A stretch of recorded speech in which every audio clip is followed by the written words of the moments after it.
আমি এইবাৰ বিহু উপলক্ষে এই নতুন কণ্ঠৰ সন্ধান এই শীৰ্ষত আমি জুবিন গাৰ্গৰ আধুনিক যিবিলাক গীত আছে তাৰ ওপৰত প্ৰতিযোগিতা পাতিছোঁ। আৰু এই প্ৰতিযোগিতা প্ৰথম বিহুৰ দিনাই হ'ব 14 এপ্ৰিলত। আমাৰ এই বিহুতলীখনৰ নাম হৈছে শ্ৰী শ্ৰী হৰি মন্দিৰ প্ৰাংগণ দেওহাটী উজানপাৰা। নিয়ম মানে যিবিলাক আমাৰ বঙাইগাঁও জিলাভিত্তিত পাতিছোঁ। বঙাইগাঁও জিলাৰ ভিতৰত আমাৰ যিখিনি নতুন গায়ক গায়িকা আছে তেওঁলোকে এই জুবিনৰ গীতৰ যিকোনো তাৰমানে যি ভাল পায় আৰু সেই গীতটো তেওঁলোকে আমাৰ ইয়াত পঠিয়াই দিব লাগিব। যিবিলাক আমাৰ নতুন তাৰমানে গায়ক গায়িকা আছে তেওঁলোকে হয়তো সুবিধা আমাৰ ঠিক ভালদৰে নাপায়, সেই সুবিধা যাতে আমি দিব পাৰোঁ সেইটাই উদ্দেশ্য, মূল উদ্দেশ্য, যাতে আমাৰ গাঁৱে ভূঞে উৎসাহিত কৰা।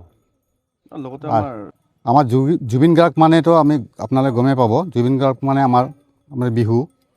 এতিয়া আমাৰ এই জুবিন গাৰ্গ আজি আমাৰ মাজত নাই, তথাপিও আমি তেওঁৰ গীতেৰে আমাৰ এই অনুষ্ঠানখন পাতিব ওলাইছোঁ তাৰ সৰণিৰ উদ্দেশ্যত। লগতে আমাৰ তেওঁৰ গীতৰ জৰিয়তে যাতে আমাৰ গাঁৱে ভূঞে থকা নতুন শিল্পীসকল উদীয়মানসকল আজি ওলাই আহিব পাৰে, সেইটা আমাৰ উদ্দেশ্য আছে।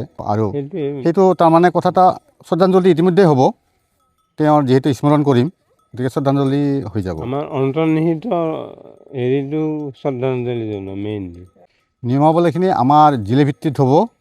আৰু তেওঁলোকে যিবিলাক ভাল পায়, জুবিনৰ গীতবিলাক ভাল পায়, আধুনিক গীত, সেই গীতসমূহৰ ওপৰতে হ'ব। আৰু তেওঁলোকে যি ভাল পায় সেই গীতবিলাক আমাৰ ইয়াত পঠিয়াই দিব লাগিব হোৱাটছআপ নম্বৰত। আৰু তাৰ পৰা বাছনি হ'ব। বাছনি হোৱাৰ পিছত আমাৰ ষ্টেজলৈ আমি লৈ যাম ক্ৰমান্বয়ে, আৰু তাতে আমাক পুৰস্কৃত কৰা হ'ব। আমি এইবাৰ বিহু উপলক্ষে এই নতুন কণ্ঠৰ সন্ধান এই শীৰ্ষত আমি জুবিন গাৰ্গৰ আধুনিক যিবিলাক গীত আছে তাৰ ওপৰত প্ৰতিযোগিতা পাতিছোঁ। আৰু এই প্ৰতিযোগিতা প্ৰথম বিহুৰ দিনাই হ'ব 14 এপ্ৰিলত। আমাৰ এই বিহুতলীখনৰ নাম হৈছে শ্ৰী শ্ৰী হৰি মন্দিৰ প্ৰাংগণ দেওহাটী উজানপাৰা। নিয়ম মানে যিবিলাক আমাৰ বঙাইগাঁও জিলাভিত্তিত পাতিছোঁ। বঙাইগাঁও জিলাৰ ভিতৰত আমাৰ যিখিনি নতুন গায়ক গায়িকা আছে তেওঁলোকে এই জুবিনৰ গীতৰ যিকোনো তাৰমানে যি ভাল পায় আৰু সেই গীতটো তেওঁলোকে আমাৰ ইয়াত পঠিয়াই দিব লাগিব। যিবিলাক আমাৰ নতুন তাৰমানে গায়ক গায়িকা আছে তেওঁলোকে হয়তো সুবিধা আমাৰ ঠিক ভালদৰে নাপায়, সেই সুবিধা যাতে আমি দিব পাৰোঁ সেইটাই উদ্দেশ্য, মূল উদ্দেশ্য, যাতে আমাৰ গাঁৱে ভূঞে উৎসাহিত কৰা।